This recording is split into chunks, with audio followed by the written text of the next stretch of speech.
Hello friends, welcome to gaps classes. दोस्तों, इस video के अंदर हम के मैप का क्वेश्चन करेंगे जिसके अंदर के मैप को सॉल्व करना मैं सिखाऊंगा। लेकिन इससे पहले की वीडियोस के अंदर आपको मैंने ऑलरेडी के मैप सिखा चुका हूं कि के मैप कैसे बनाया जाता है। इस वीडियो में भी मैं के मैप बनाना सिखाऊंगा, सॉल्व करना भी सिखाऊंगा, मगर इसके बाद की जो वीडियोस होगी उसमें के मैप कैसे बनाया जाता है वो नहीं सिखाऊंगा, सॉल्व कैसे करा जाता है वो पार्ट सिखाऊंगा। तो मेरी सब स्टूडेंट से रिक्वेस्ट है, नेक्स्ट की वीडियो से पहले कैसे के मैप बनाया जाता है उसको जरूर सीख लेना, और उन दोनों वीडियोस का लिंक डिस्क्रिप्शन में है। तो दोस्तों, हम स्टार्ट करेंगे क्वेश्चन से। क्वेश्चन है हमारा,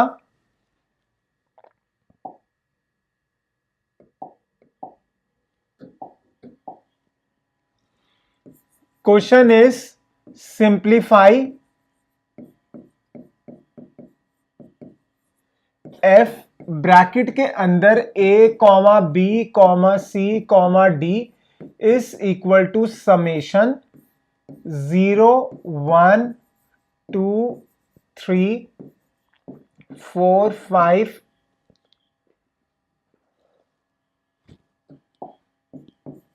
6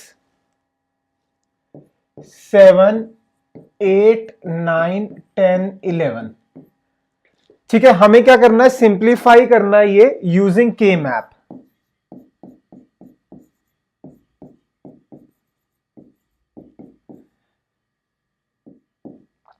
तो पहले आप क्वेश्चन नोट करो, और जब कहूंगा कि लिखो तब लिखना, उससे पहले नहीं लिखना। नोट कर लो।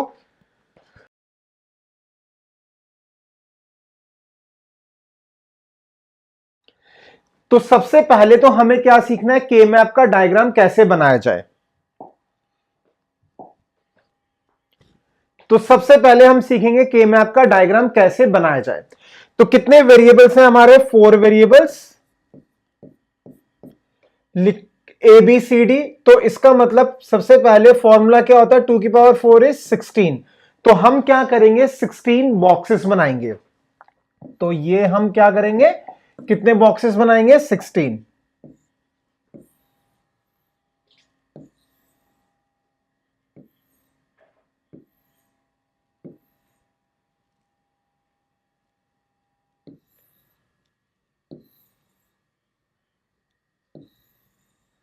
ठीक है, कितने बॉक्सेस बन गए, 16 बॉक्सेस।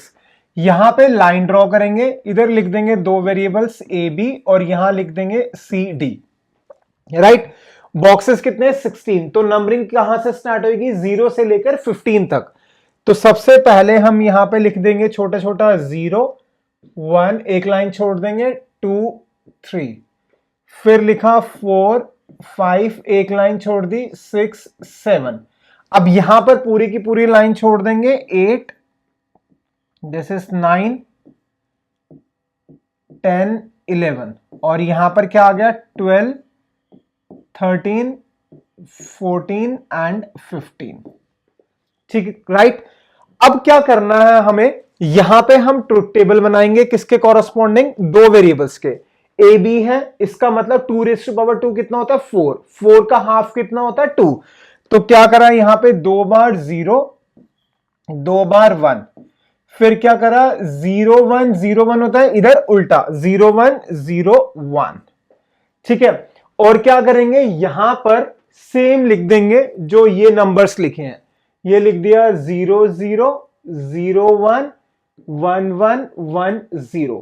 दोस्तों, एक बात दोबारा से रिपीट कर रहा हूं, ध्यान से सुनना। के मैप के अंदर आंसर वेरी कर सकता है, तो ये मत सोचना जो आंसर मैंने निकाला और जो आपकी बुक में है दोनों मैच करना चाहिए, ऐसा जरूरी नहीं है। आंसर डिफर हो सकता है। कैसे, अगर मैं ऊपर यहां पर ए बी ले लूंगा, यहां पे सी डी ले लूंगा, तो आंसर में चेंजेस आ जाएंगे। ठीक है, पहले आप इतना नोट करो।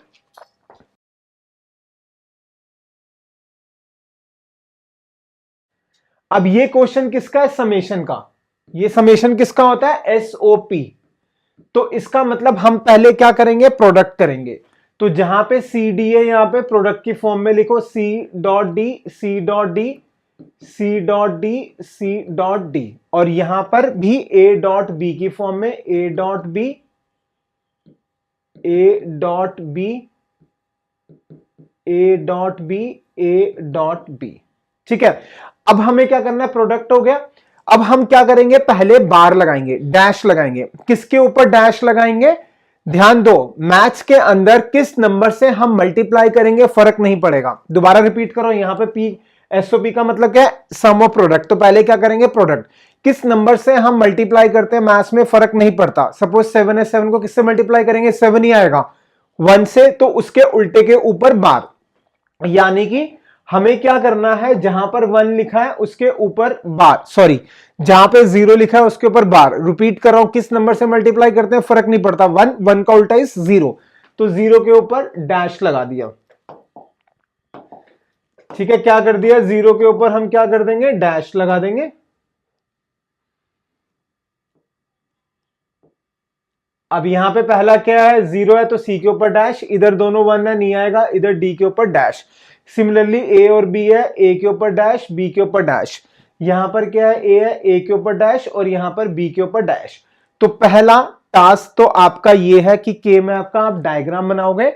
एसओपी है तो पहले प्रोडक्ट करोगे, किस नंबर से मल्टीप्लाई करेंगे फर्क नहीं पड़ेगा, 1, तो ऊपर किसके ऊपर बार आएगा, 0 के ऊपर। इतना नोट करो, ठीक है। अब आएंगे हम क्वेश्चन के ऊपर। क्वेश्चन क्या है हमारा, ये हमारा क्वेश्चन है, हमें क्या करना है, ये नंबर्स गिवन है, इसको सिंप्लीफाई करना है। नंबर क्या है, 0 1 2 3 4 5 6 7 8 9 10 11। तो क्या करेंगे, जो के मैप बनाया उस के मैप के अंदर हम जो नंबर्स क्वेश्चन में गिवन थे उन वाले बॉक्सेस के अंदर 1 लिख देंगे। किस पे 1 लिख देंगे, 0 के ऊपर बड़ा 1, 1 2 3 4 5 6 7 8 9 10 11। ठीक है, 1 क्यों लिखा, ऐसे ध्यान रखना, डैश किसके ऊपर लगाया था, 0 के ऊपर, तो किस पर नहीं लगाया, 1 पर नहीं लगाया, तो अंदर 1 लिख देंगे। अगर डैश लगा होता 1 पर तो अंदर क्या होता, 0, वो आएगा पीओएस के अंदर। ठीक है, इतना हो गया। तो ये हमने 1 1 कहां पे लिखा, जो क्वेश्चन में नंबर्स गिवन थे, एक बार दिखाया था नंबर्स क्या थे, 0 1 2 3 4 5 6 7 8 9 10 11। तो 0 1 2 3 4 5 6 7 8 9 10 11 ये हो गया। अब हमें क्या करना है, इसको देखकर सॉल्व करना है। क्या करना है, सॉल्व करना है। पहले आप इतना नोट करो, ठीक है, बहुत सिंपल है। अब ध्यान दो, सॉल्व करना है तो कैसे सॉल्व करेंगे, very very important. Total boxes कितने, 16, 16 का हाफ कर लो। किसका, 16 का हाफ कितना हो गया, 8 हो गया। 8 को कहा जाता है ऑक्टेंट। क्या कहा जाता है, ऑक्टेंट, OCTANT। फिर 8 का हाफ कर लो, 8 का हाफ कितना हो गया, 4। 4 को कहा जाता है क्वाड्रेंट। 4 को क्या कहा जाएगा, क्वाड्रेंट। तो ये हो गया क्वाड्रेंट, क्वाड लिख देता हूं मैं। फिर 4 का हाफ कर लो, कितना हो गया, 2। उसको क्या कहा जाएगा, दैट इज पेयर कहा जाएगा। ठीक है, फिर 2 का हाफ करा, कितना हो गया, दैट इज 1। 1 क्या होता है, ब्लॉक होता है। अब आपने क्या करना है, ये जो बॉक्सेस में 1 1 लिखे हुए हैं, सिर्फ इन्हीं बॉक्सेस का यूज करना है, इस बॉक्सेस का कोई यूज नहीं आएगा। सबसे पहले देखोगे आप ऑक्टेंट, क्या इस पूरे के अंदर जहां पे 1 1 लिखा है, क्या एक साथ 8 आ रहे हैं या नहीं आ रहे। रेक्टेंगल अलाउड है, स्क्वायर अलाउड है, डायगोनल अलाउड नहीं है। तो अगर हम ध्यान से समझना, क्योंकि यहीं पे सारा इस क्वेश्चन का सॉल्यूशन है। अगर हम, मैंने क्या कहा, रेक्टेंगल अलाउड है, तो ये पूरा का पूरा रेक्टेंगल बन रहा है, और कितने आ रहे हैं, एक साथ 1 आ रहे हैं, कितने, 8। तो वो क्या हो गया, ऑक्टेंट। तो आपको क्या करना है, ये ऑक्टेंट हो गया। आपको इसके लेफ्ट साइड पे जितने बॉक्सेस हैं, लेफ्ट साइड पे ऊपर जो लिखे हैं डायमेंशंस, उसको नोट कर लेना है। ठीक है, तो क्या हो गया हमारा, दिस इज, इसको मैं मिटा देता हूं, दिस इज ऑक्टेंट 1।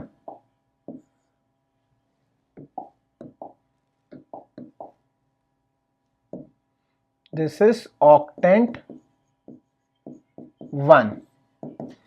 इसके लेफ्ट साइड पे देखो क्या लिखा है, A dash dot B dash, और इस नंबर के ऊपर क्या लिखा है, dot C dash dot D dash. ठीक है, अब ये वन है, इसके लेफ्ट साइड पे क्या है, A dash dot B dash इस वन के, और ऊपर क्या है, सी डैश डॉट डी।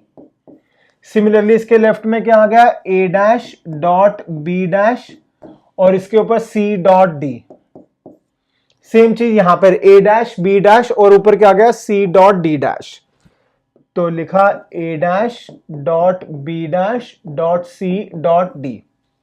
ठीक है, और अब इसकी बात करेंगे, ये क्या है, ए डैश बी, ऊपर क्या है, सी डैश डी डैश। तो यही लेफ्ट साइड पे ऊपर, लेफ्ट साइड पे ऊपर, तो मैं फटाफट लिख देता हूं। तो क्या आ गया, A dash dot B dot C dash dot D, फिर आया A dash B, A dash B, A dash B, और ऊपर क्या आ गया, C dash D, C D और सी डी। यहां पे शायद गलती होगी मुझसे, सी डी डैश है यहां पर, हाँ यहां पे फोर्थ वाले में गलती होगी, इधर भी और इधर भी। ठीक है, ये हो गए 8 है। अब इन 8 के अंदर कोई ना कोई टर्म कॉमन आ रही होगी। 101% अगर 8 है तो 1 कॉमन आएगा। ठीक है, 8 है तो कितना कॉमन आएगा, 1।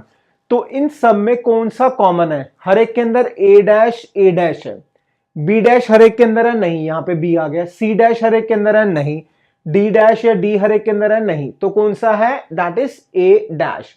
तो ये हो गया हमारा ए डैश, यानी इसको सिंप्लीफाई कर दिया, ये आ गया। ये क्या हुआ, जब हमारा फर्स्ट ऑक्टेंट बना। अब हम देखेंगे क्या 8 ऑक्टेंट है ना, 8 के बाद देखेंगे क्या क्वाड्रेंट बनेगा, लेकिन क्वाड्रेंट से पहले हमें दोबारा देखना है क्या ऑक्टेंट बन सकता है। ऑक्टेंट कितने हैं, 8, तो 8 हम बना सकते हैं, देखते हैं बनेगा या नहीं बनेगा। देखो रेक्टेंगल या स्क्वायर बन रहा है, रेक्टेंगल स्क्वायर कहीं पे भी नहीं बन रहा। मगर यहां पर एक वेरी वेरी इंपॉर्टेंट रूल है। आप क्या कर सकते हो, अगर एक पेपर है, पेपर को आप हॉरिजॉन्टल या वर्टिकल फोल्ड कर सकते हो, और अगर एक साथ 8 मतलब जितने भी 1 1 है या 0 0 है, अगर वो ओवरलैप हो गए तो हम क्या कहेंगे, वो भी ऑक्टेंट बन रहा है। लेकिन फोल्डिंग कहां से अलाउड है, सेंटर से। कहां से अलाउड है, सेंटर से। ये हमारा सेंटर है। ठीक है, इसको मैं डिफरेंट पेन से हाईलाइट कर देता हूं, दिस इज सेंटर। ठीक है, अगर मैं इस पेज को यहां से ऊपर ऐसे फोल्ड करता हूं तो ये 4 और ये 4 ओवरलैप हो जाएंगे, यानी कि क्या बन जाएगा, ऑक्टेंट बन जाएगा। तो हम क्या लिखेंगे, ऑक्टेंट 2। तो ये आ गया हमारा, दैट इज ऑक्टेंट सेकंड। ठीक है, ऑक्टेंट 2 के लिए कौन कौन सी टर्म्स आ जाएगी, ध्यान देना, इसको नहीं लोगे आप, ये तो मैंने सिर्फ समझाने के लिए लाइन ड्रॉ करी थी, ये जो सेंटर से फोल्ड हो रहा है।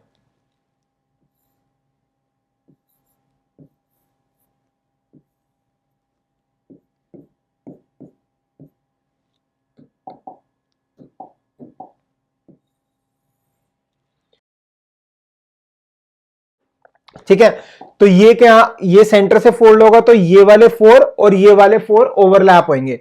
तो ये कौन सी टर्म है, यहां वाली तो सारी यही टर्म है, नीचे वाली चेंज हो जाएगी, that is A B dash. तो आप ऊपर और नीचे को देख के लिख लो, मैं राइट साइड पे लिख देता हूं, ऑक्टेंट 2, ऑक्टेंट 2। ठीक है, इसकी टर्म कौन सी है, ए डैश बी डैश, ऊपर क्या है, सी डैश डी डैश। तो this is A dash B dash dot C dash D dash. अब मैं इसको एक्सप्लेन नहीं कर रहा, मैं फटाफट लिख रहा हूं, तो आप भी अपने रजिस्टर पे बनाया हुआ डायग्राम तो नोट कर लेना। A dash B dash dot C dash D,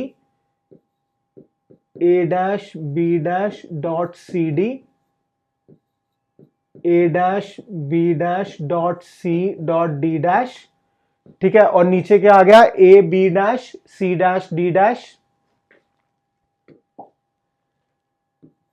A dot B dash, A dot B dash, A dot B dash, A dot B dash, और यहां आ गया C dash D dash, C dash D, C D और C D dash. ठीक है, अब आप क्या करोगे, ये जो आइटम इन सब में देखोगे कॉमन क्या आ रहा है, 8 ऑक्टेंट बना तो एक ही आएगा कॉमन। ए डैश सब में है नहीं, यहां पर ए डैश है, यहां पर ए है, तो ये कॉमन नहीं है। बी डैश सब में है, हाँ बी डैश सब में आ रहा है। सी डैश आ रहा है, नहीं आ रहा। डी डैश आ रहा है, नहीं आ रहा। डी आ रहा, नहीं आ रहा। ध्यान देना एक ही कॉमन आना चाहिए 8 में। ठीक है, दिस इज ऑक्टेंट 2। इसको यहां से हटा देते हैं। अब ऑक्टेंट के बाद आप कहां पर आओगे, क्वाड्रेंट देखोगे। क्वाड्रेंट कितना होना चाहिए, 4 का। स्क्वायर रेक्टेंगल अलाउड है। अब ध्यान दो, आप इसको भी बना सकते हो 4 का, लेकिन ये वैलिड नहीं है। क्यों वैलिड नहीं है, अब ध्यान देना, वेरी वेरी इंपॉर्टेंट। अगर आप ऑक्टेंट बना रहे हो, सॉरी क्वाड्रेंट बना रहे हो, तो कम से कम एक बंदा ऐसा होना चाहिए जिसको यूज अभी तक कहीं पर भी नहीं कराओ। ठीक है, दोबारा रिपीट कर रहा हूं, एक बंदा ऐसा होना चाहिए जिसको कहीं पर भी यूज नहीं कराओ। यानी कि जब आप क्वाड्रेंट बना रहे हो, क्वाड्रेंट मतलब 4, तो 4 में कम से कम आपका एक बंदा ऐसा होना चाहिए जिसको अभी तक आपने किसी में भी यूज नहीं करा। किसी में यूज नहीं करा मतलब, अब जैसे मेरे को 4 का बनाना है, सपोज ये 4 का बन सकता है, लेकिन ये ऑलरेडी किस में आ चुका है, ऑक्टेंट में आ चुका है, और चारों के चारों यूज हुए हैं। चारों के चारों यूज हुए हैं, तो हम नहीं बना सकते। कहने का मतलब ये, सपोज करो आपको एक टीम बनानी है 4 प्लेयर की। ठीक है, तो 4 के 4 प्लेयर किसी दूसरी टीम में खेल रहे हैं, तो आप उनको चारों को नहीं कहोगे कि भाई तू आजा अलग से एक टीम बना ले, नहीं पॉसिबल होगा। हाँ ऐसा हो सकता है कि मान लो मेरे को 4 की टीम बनानी है, मैं अभी किसी भी टीम में नहीं खेल रहा, और मेरे को कितने बंदे चाहिए, 4 की बनानी तो 3 बंदे चाहिए, तो 3 बंदे किसी ना किसी टीम में खेल रहे हैं, तो मैं कहूंगा भाई आप वहां पर भी खेल लो और मेरे साथ भी आ जाओ। मगर हम उसको ये नहीं कह सकते कि अगर वो आप चारों के चारों किसी दूसरी टीम में खेल रहे हो तो आप अपनी भी एक अलग से टीम बना लो, नहीं। अपनी अलग से बनाने के लिए आपको कम से कम एक बंदा चाहिए जो किसी भी टीम में नहीं हो। ठीक है, तो 4 हो गए, 4 के बाद 2 का भी कोई नहीं बनेगा। अगर मैं इस 2 को बनाऊंगा तो ये तो ऑलरेडी 8 में आ चुका है, तो कोई भी इसके बाद नहीं बनेगा। ठीक है, तो पहले क्या देखना है, ऑक्टेंट, फिर देखना है क्वाड्रेंट, फिर देखना है पेयर, फिर देखना है ब्लॉक। अभी गोइंग फॉरवर्ड आप और एक्स्ट्रा क्वेश्चंस करोगे तो ज्यादा कंसेप्ट क्लियर होगा। इतना पार्ट क्लियर है, बहुत है। ठीक है, अब क्या करेंगे, जो ये 2 टर्म्स आई, क्वेश्चन पे आते हैं वापस। क्वेश्चन क्या था, एसओपी। और जब हमने ये बनाया, डायग्राम बनाया, तो हमने क्या यूज करा, सिर्फ प्रोडक्ट का यूज करा। लिखा था ना सी डैश डी डैश, यानी कि हमने सम का यूज नहीं करा। सम कब करेंगे, लास्ट में। अब जब फाइनल आंसर लिखेंगे तो सम किसका करेंगे, जो जो यहां पे हमारे निकल गए। यहां से ए डैश निकला, यहां पे बी डैश निकला, तो आंसर क्या आ जाएगा, सॉल्यूशन या आंसर कह सकते हैं। ये पूरा आंसर का ही पार्ट है। ए डैश बी डैश, बीच में क्या आ गया, प्लस आ गया। Now this is the answer. तो जब क्वेश्चन ये आएगा, एग्जाम्पल लिया, तो इसका आंसर क्या आएगा, ये आएगा, परफेक्ट। मैंने आपको स्टार्टिंग में बताया था कि के मैप के अंदर आंसर वेरी कर सकता है। क्यों वेरी कर सकता है, यहां ध्यान दो, यहां पे मैंने नीचे लिख दिया ए बी, यहां लिख दिया सी डी। अगर मैं इनको उल्टा कर दूंगा तो सी डैश डी डैश आ जाएगा ए डैश बी डैश की जगह। तो मेरी आप सबसे रिक्वेस्ट है, प्लीज ये मत सोचना कि सर ने जो कराया और टीचर जो करा रहा है और बुक में जो कराया अलग है आंसर। टीचर 101% करेक्ट करेगा ही करेगा, नोट कर लो ये।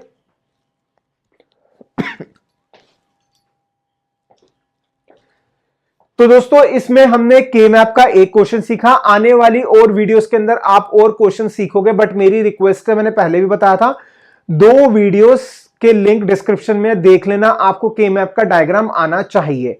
और मेरी सब स्टूडेंट से रिक्वेस्ट है, अगर आप गैप्स क्लासेस के नोट्स लेना चाहते हो जो प्रोग्रामिंग लैंग्वेजेस से रिलेटेड है, सी, सी प्लस प्लस, जावा, डेटा स्ट्रक्चर, पाइथन, आप ले सकते हो। उसकी सबकी इंफॉर्मेशन डिस्क्रिप्शन में है।